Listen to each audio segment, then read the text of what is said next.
Bienvenidos al podcast del Mate Perfecto, realizado desde el Museo del Mate, con la producción de Almacén de Podcast. Martín Gómez es ingeniero químico y sommelier y le gusta cuestionar los dogmas. Soy Yami Segovia y vamos a desmenuzar los mitos, verdades y chamullos de la yerba mate para que disfrutes de tu próximo mate con conocimiento y pasión.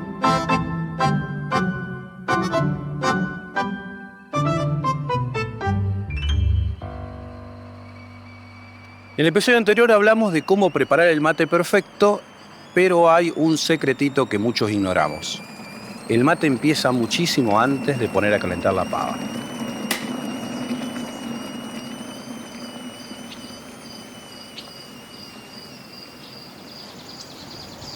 En realidad, el mate empieza en una semilla, en el campo, y va pasando por distintos lugares hasta llegar a tu paquete. Y ese proceso de transformación es el que vamos a charlar hoy, y tiene que ver con ese viaje secreto de la Ilex paraguariensis.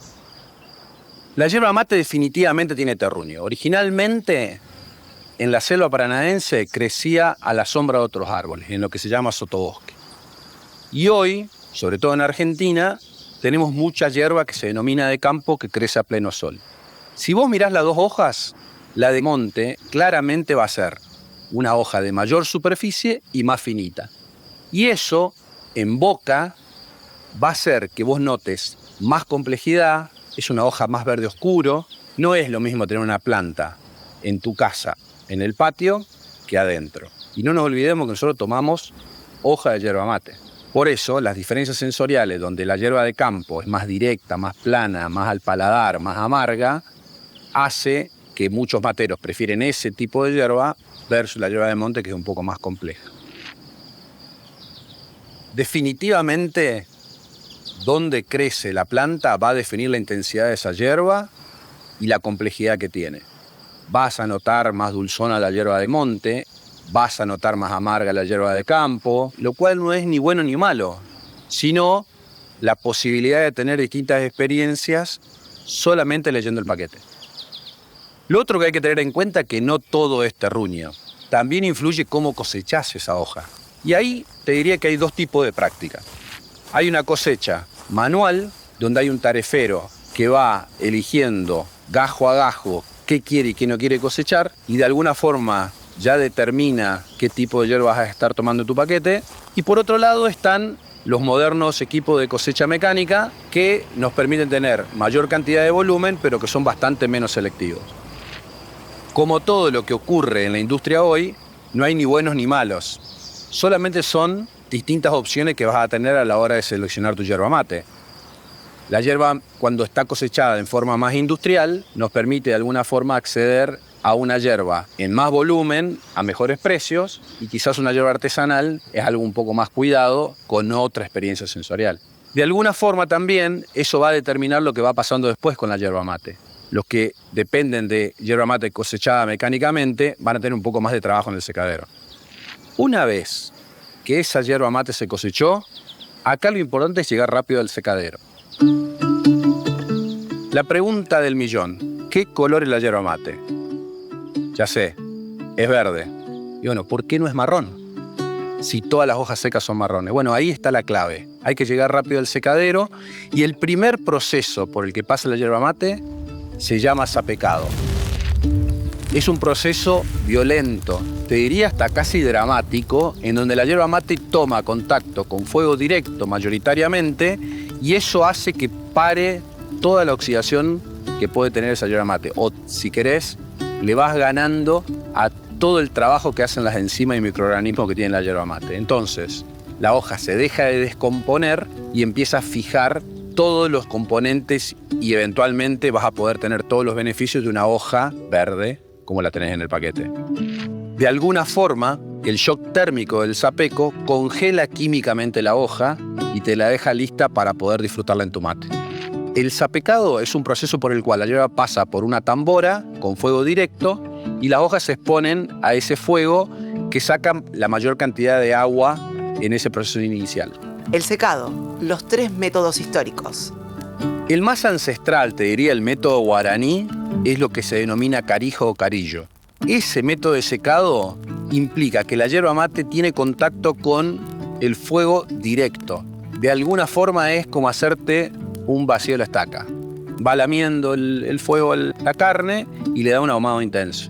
Bueno, en la yerba es exactamente igual. El segundo método es lo que se denomina barbacoa de túnel. En los paquetes lo vas a ver como barbacoa y es un método que de alguna forma inventaron los jesuitas.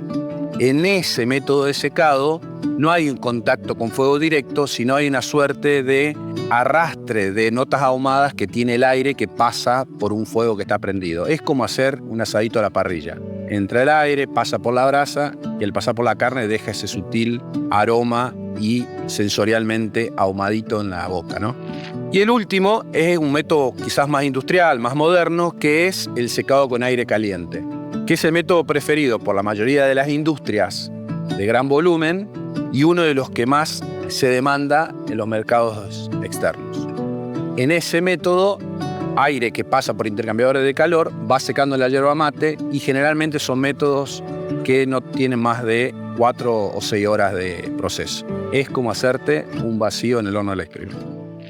La característica fundamental que le van a imprimir estos métodos de secados es cuál es el nivel de ahumado que va a tener la yerba mate.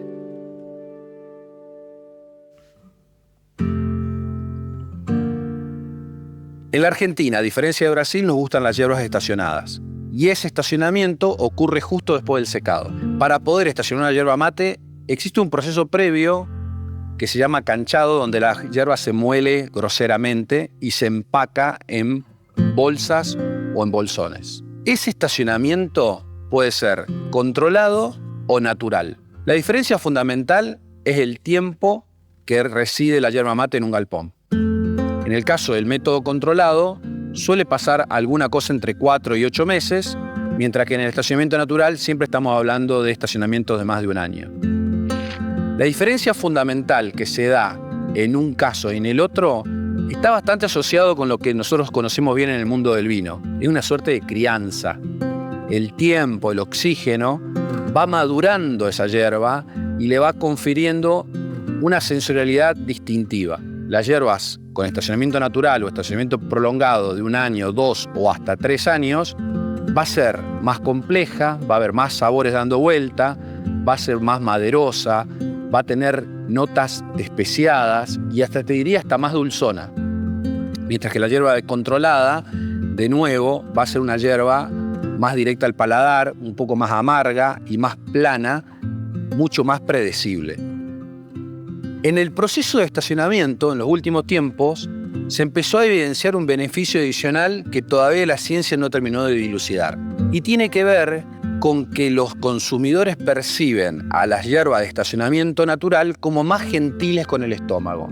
Si bien la ciencia ha demostrado que la yerba mate no causa acidez, lo cierto es que personas que son sensibles en este sentido han encontrado en la hierba de estacionamiento natural algo que los acompaña mejor en su experiencia matera. Mi teoría tiene que ver con que ocurre con la yerba mate algo parecido a lo que pasa con el vino.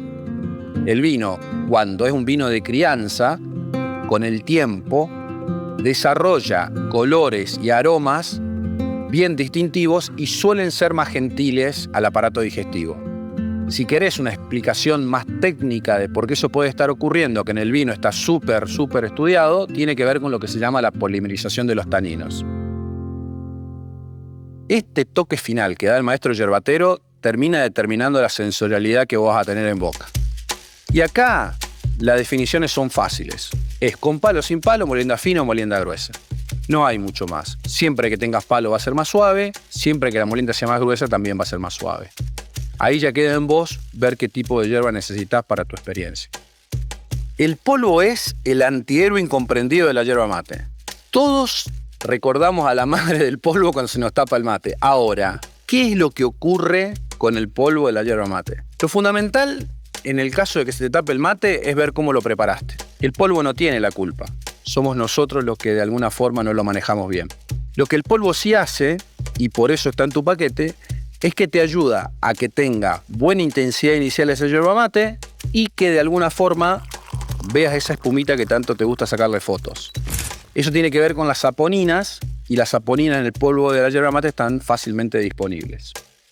¿es un sinónimo de calidad? No necesariamente. Lo que sí te está diciendo es que ese mate tiene una buena intensidad. Recapitulando. La yerba mate puede ser de campo o de monte, barbacoa o no barbacoa, con estacionamiento controlado o estacionamiento natural, con palo o sin palo, molienda fina o molienda gruesa.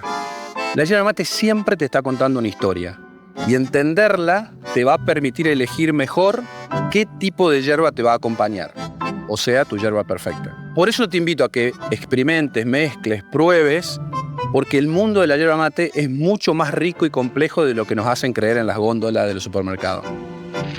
Nos vemos en el próximo episodio y que tus mates nunca se laven.